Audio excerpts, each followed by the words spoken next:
नमस्कार दोस्तों, स्वागत है आप सभी का एक बार फिर से। दोस्तों, अगर आप अपनी लाइफ में कुछ नया सीखना चाहते हैं तो चैनल को सब्सक्राइब जरूर करिएगा। दोस्तों, भगवान श्रीहरि विष्णु जी और मां लक्ष्मी की कृपा पाने के लिए एकादशी सबसे बड़ा व्रत माना जाता है। यह व्रत न केवल जीवन में सुख शांति, भौतिक सुख, ऐश्वर्य, संपदा, उत्तम जीवन साथी और कार्यक्षेत्र में सफलता प्रदान करता है, बल्कि मरणोपरांत मोक्ष भी प्रदान करता है। एकादशी व्रत का एक अलग और खास महत्व होता है। आज के वीडियो में हम बताएंगे गौमाता से संबंधित एक उपाय जिससे आपको मिल सकता है अक्षय, यदि कभी न समाप्त होने वाला धन प्राप्त करने का वरदान। अगर हिंदू धर्म की माने तो ऐसी मान्यता है कि गाय की सेवा अगर निस्वार्थ भाव से की जाए है तो घर में लक्ष्मी का वास होता है। वैसे तो युगों से चला आ रहा है कि गाय को हम कुछ न कुछ खिलाते जरूर है। गाय को सनातन धर्म में लक्ष्मी स्वरूप भी माना गया है। कहा जाता है कि गाय की सेवा करने से घर परिवार सुखी और संपन्न रहता है। जिस घर में गाय की सेवा निस्वार्थ भाव से होती है उस घर में लक्ष्मी जी की कृपा हमेशा बनी रहती है। और जिस घर में गाय की सेवा नहीं होती, अचानक से किसी भी प्रकार की वहां पर विघ्न बाधाएं आती रहती है। वैसे तो कुछ लोग शहरों में भी रहते हैं, महानगरों में रहते हैं, तो वहां पर गाय पालना संभव ही नहीं है। लेकिन गाय को वहां पर भी रोटी जरूर खिलाई जाती है। लेकिन कई बार गाय को खिलाने में कुछ भूल हो जाती है। तो कौन सी वो 3 चीजें हैं जो गाय को नहीं खिलानी चाहिए, आज हम आपसे इस वीडियो में साझा करेंगे। लेकिन दोस्तों, उससे पहले आपसे रिक्वेस्ट करते हैं कि वीडियो को लाइक जरूर करिएगा, दोस्तों को शेयर कर दीजिएगा, और अगर आपने अभी तक चैनल को सब्सक्राइब नहीं किया है तो चैनल को सब्सक्राइब करके बेल आइकन जरूर दबाइएगा। दोस्तों, गाय के अंदर सभी देवी देवताओं का निवास माना जाता है। तो आप सुबह जो पहली रोटी बनती है वो अगर गाय को खिलाते हैं तो देवी देवताओं का आशीर्वाद मिलता है। गाय को गुरु के साथ जोड़ा गया है, यानी गुरु ग्रह के साथ, बृहस्पति ग्रह के साथ, इसलिए गुरुवार के दिन गाय को रोटी पर एक चुटकी हल्दी डालकर खिलाने तो सुख संपत्ति, धरना, ऐश्वर्य बढ़ता है, दुष्ट ग्रह शांत हो जाते हैं। जो लोग मानसिक रूप से परेशान है वह गाय को रोटी पर थोड़ा सा गुड़ रखकर खिलाएं तो सकारात्मक ऊर्जा आती है, टेंशन खत्म होती है, स्वास्थ्य अच्छा रहता है। और अगर आपको लगता है कि आपके सभी ग्रह खराब है तो ऐसे में गाय को पहली रोटी रोज खिलाएं। सभी ग्रह धीरे धीरे शुभ हो जाएंगे। कभी कभी जीवन में लंबे समय से कोई शुभ मंगल कार्य नहीं हो रहे होते, तब ऐसे में आप गाय को रोटी खिलाएं। गाय के मस्तक को छूकर अपनी मन्नत कहें, प्रणाम करें, पैर छुए तो आपकी मन्नत जरूर पूरी होगी। तो ये था गाय को आप क्या खिलाएं उसके बारे में। लेकिन गाय को क्या नहीं खिलाना चाहिए अब हम जानते हैं। गाय को रोटी तो हर कोई खिलाता है, अब ये रोटी बासी बिल्कुल भी नहीं होनी चाहिए, यानी कि एक दिन पहले की जो रोटी बनी रहती है और अब दूसरे दिन सुबह सुबह खिला देते हैं, वो नहीं खिलानी चाहिए। कई बार आप रोटी बना लेते हैं और उस दिन गाय मिलती नहीं तो रोटी रखी रह जाती है, फिर वो अगले दिन गाय को खिलाने से गाय का अपमान माना जाता है, वो रोटी बासी कहलाती है।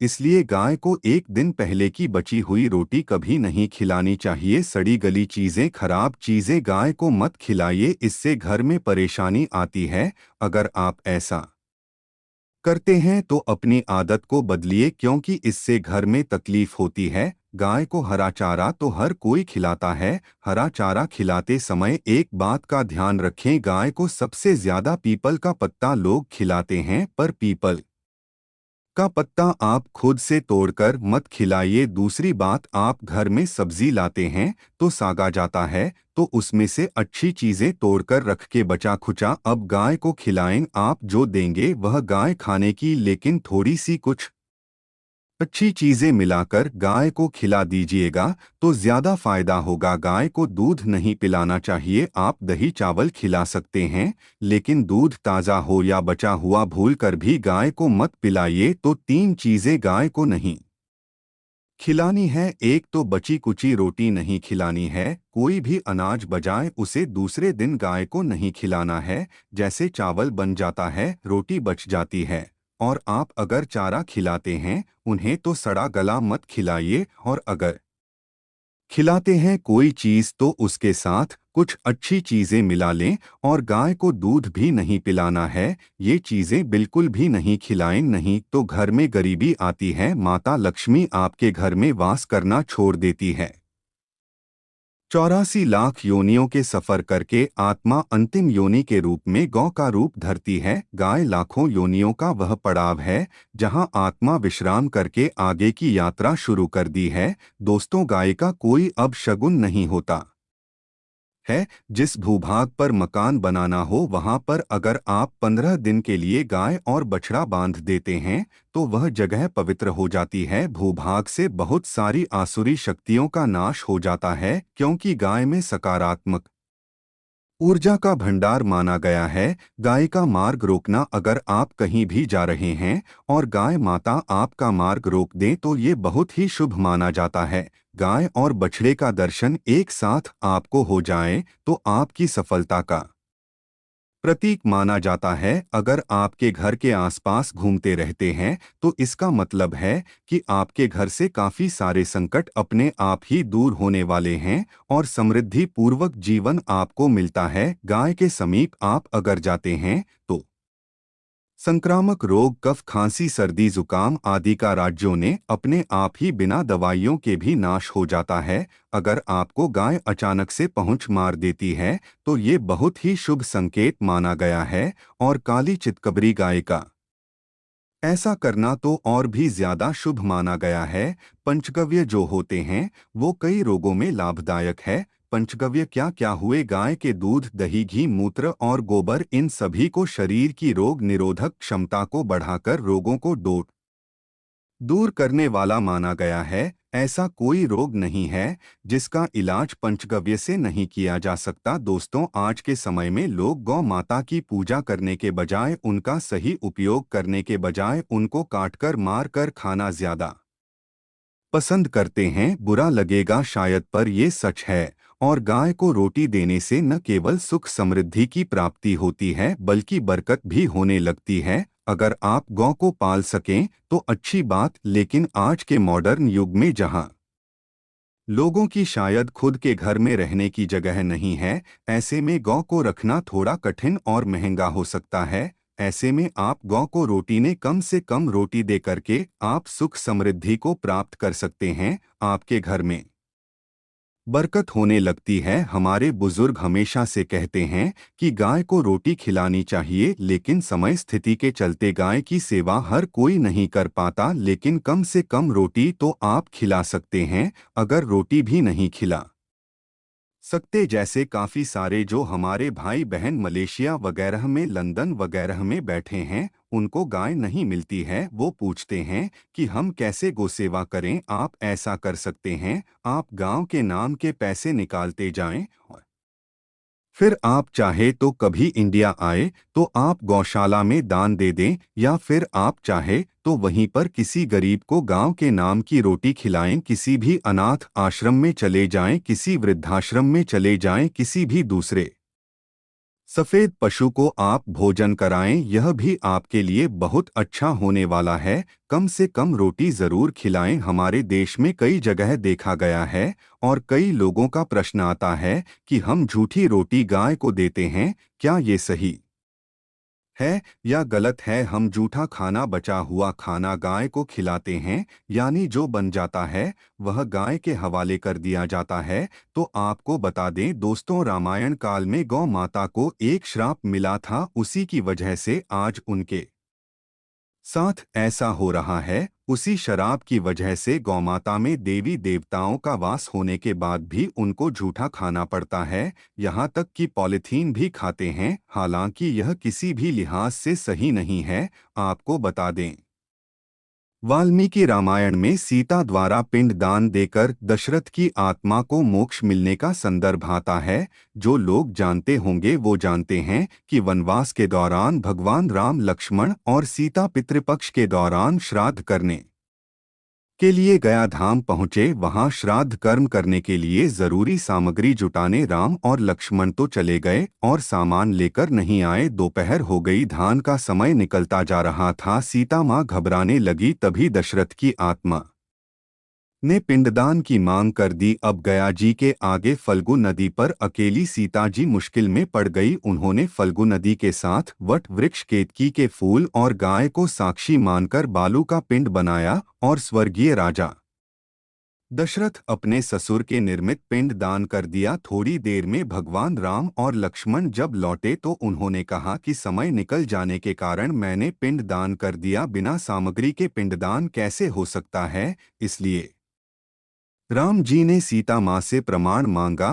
तब सीता माता ने कहा कि जो फल्गु नदी के रेत है, केतकी के फूल है, गाय है और वट वृक्ष है, जो मेरे द्वारा किए गए श्राद्ध कर्म की गवाही दे सकते हैं। इतने में फल्गु नदी, गाय और केतकी के फूल तीनों इस बात को मुकर गए। उन्होंने कहा सीता माँ झूठ बोल रही है, सिर्फ वट वृक्ष ने सही बात कही। तब सीता जी ने दशरथ का अध्ययन करते हुए उनसे ही गवाही देने की प्रार्थना करें। दशरथ जी ने सीता माँ की प्रार्थना को स्वीकार करके घोषणा की कि ऐन वक्त पर सीता ने मुझे पिंड दान कर दिया। इस पर राम आश्वस्त हुए, लेकिन तीनों गवाहों द्वारा झूठ बोलने पर सीता जी उनसे क्रोधित हो गई और उन्हें श्राप दिया। फल्गु नदी से कहा कि जा, तेरा नाम सिर्फ नदी रहेगा, लेकिन तुझमें पानी कभी नहीं रहेगा। इस कारण आप भी जानते होंगे, जो लोग जानते हैं, फल्गु नदी आज भी गया में सूखी ही रहती है। गाय को श्राप दिया कि तो पूज्य होकर भी लोगों का झूठा खाएगी और केतकी के फूल को श्राप दिया कि तुझे पूजा में कभी नहीं चढ़ाया जाएगा। वट वृक्ष को सीता माँ ने आशीर्वाद दिया कि उसे लंबी आयु की प्राप्ति होगी और दूसरों को छाया प्रदान करेगा तथा पतिव्रता स्त्री तेरा स्मरण करके अपने पति की दीर्घायु की कामना करेंगी। यही कारण है कि गाय को आज भी झूठा खाना पड़ता है। केतकी के फूल को पूजा से निषिद्ध बताया गया है। फल्गु नदी के तट पर जल नहीं है। सीता कुंड में पानी के अभाव में सिर्फ बालू रेत में पिंडदान किया जाता है। दोस्तों, शास्त्रों के मुताबिक गौमाता में सारे देवी देवता निवास करते हैं। 33 कोटि देवी देवता और पीटर का निवास होता है। अगर आप भी किसी मंदिर में नहीं जा सकते, पूजा पाठ नहीं करते हैं, कहीं जाकर के ग्रह दोषों का उपाय नहीं कर सकते हैं, तो आपको गाय को एक रोटी जरूर खिलानी चाहिए। हमेशा कहते हैं, पहली रोटी गाय की अगर आप भी खिलाते हैं तो दुनिया के सारे सुखों को प्राप्त कर सकते हैं। आपने अक्सर ही सुना होगा कि रसोई में पहली रोटी जो भी बने गाय को दे देनी चाहिए। हर रोज गाय को एक रोटी देने से आपके जीवन के सभी दुख दर्द दूर हो जाते हैं। खाना बनाते वक्त हमेशा पहली एक रोटी गाय की निकाल दें, इसके बाद ही परिवार के बाकी सदस्यों के लिए आपको रोटियां सेकने चाहिए। कोशिश करनी चाहिए कि गाय की उस रोटी में थोड़ा सा हल्दी मिला दें, इससे गाय को रोटी खिलाने का अपार फल प्राप्त होता है। अगर गुरुवार का दिन हो तो लोई ले लें, सैनी हुए आटे की एक छोटी सी लोई बना लें और उसमें हल्दी मिलाकर गाय को खिला दें। आपके जीवन में शुभता आती है,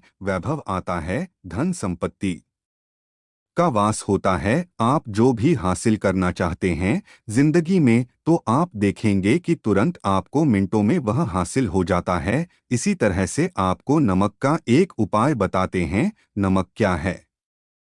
नमक के बिना तो हर स्वाद अधूरा है और साथ ही साथ अगर नमक न हो जीवन में तो स्वादहीन हो जाता है। जितना हम खाने में नमक को इम्पोर्टेंट मानते हैं, उतना ही ज्योतिष में नमक को इम्पोर्टेंट ही माना जाता है और इसे गज की वस्तु माना गया है। किसी का नमक खाने का अर्थ क्या होता है? उसका कर्जदार होना। आपने सुना ही होगा, नमक का कर्ज अदा करना है। इसलिए अगर आप जीवन को सुगम बनाना चाहते हैं, सरल बनाना चाहते हैं, तो नमक का एक आसान सा प्रयोग आपको आज हम बताएंगे। आप देखिए कि कितने आपको पॉजिटिव परिणाम मिलते हैं और इतना आसान है कि इसके लिए आपको अतिरिक्त मशक्कत करने की कोई ज़रूरत नहीं है। सिर्फ आपको अपने घर में बनी सबसे पहली रोटी लेनी है और उस पर थोड़ा सा नमक रख दें। अब आप पूछेंगे कौन सा नमक रखें, तो सबसे बेस्ट है आप सादा नमक, ढेरी वाला नमक, सस्ता नमक जो भी है वह रखें। काला नमक नहीं रखना है, आपको सफ़ेद नमक ही रखना है। तो नमक रखने और फिर इस रोटी को किसी कपिला गाय को आपको दे देनी है। कपिला गाय यानी सफ़ेद रंग की गाय को आपको खिला देना है। अगर आपको कपिला यानी सफ़ेद गाय नहीं मिलती है तो आप ये रोटी किसी भी गाय को खिला दें, मगर यदि आपको कोई ऐसी गाय दिख जाए सबसे पहले सफ़ेद गाय को ही खिलाना प्रेफर करें। आपको बता दें दोस्तों, ये उपाय आपकी हर समस्या को जड़ से दूर कर देता है। चाहे आपके घर में कोई बड़ी कलह हो, कोई पारिवारिक वाद विवाद हो, इस उपाय को करके आपके घर में सुख का वास होने लगता है। जो भी धन की कमी हो, बच्चों की पढ़ाई हो, करियर में सफलता हो, सभी मुश्किलें आपके जीवन की दूर होने लगती है। लेकिन गाय को रोटी देते वक्त मन में ऐसा कोई भावना लगाकर रखें कि हम रोटी खिलाते हैं या फिर हम बहुत बड़े दानी हैं। अन्यथा इस स्थिति में पुण्य फल की प्राप्ति होना संचय वाली स्थिति देता है। गाय को रोटी खिलाने से नियम से बरकत के अलावा आप देखेंगे धन संपत्ति में दिनों दिन बढ़ोतरी होने लगती है और आपके घर के ग्रह दोषों से आपको मुक्ति मिलती है। अगर आपके भी घर में धन की कमी है तो आपको ये उपाय जरूर करना चाहिए। किसी भी दिन करें। अगर सावन का पवित्र महीना है तो हर दिन शुभ है, आप जिस दिन चाहे उस दिन से कर सकते हैं और आप देखेंगे इस उपाय को करने से आपके घर से धन की कमी बिल्कुल झट से दूर हो जाती है। तो यह उपाय आप ज़रूर कर लीजिए। आज के लिए बस इतना ही दोस्तों। अगर आपको यह वीडियो पसंद आया है तो वीडियो को लाइक करिएगा, दोस्तों को शेयर ज़रूर करिएगा और चैनल को सब्सक्राइब करके बेल आइकन ज़रूर बताइएगा ताकि आने वाला नॉलेज एबल वीडियो आपको सबसे पहले मिले। दोस्तों मिलते हैं अगले वीडियो में, तब तक के लिए गुब्बारे। थैंक्स फॉर वॉचिंग में वीडियो।